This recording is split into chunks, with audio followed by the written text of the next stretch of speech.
வெண்பருத்தி நூலெடுத்து பாய் வெடிச்ச பூவெடுத்து நான் அணிஞ்சிட தொடுத்து வச்ச நடினமான மாலை இது.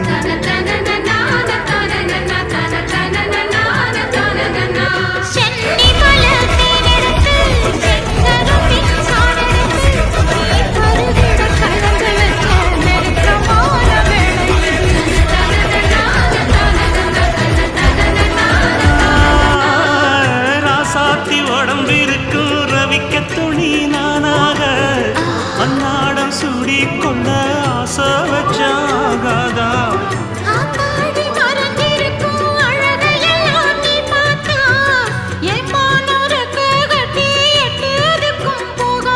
அடிச்சி சக்கரையே எட்டி நீயும் நிக்கிறையே நான் ஏங்கி ஏங்கி பார்க்கிற போறாங்க.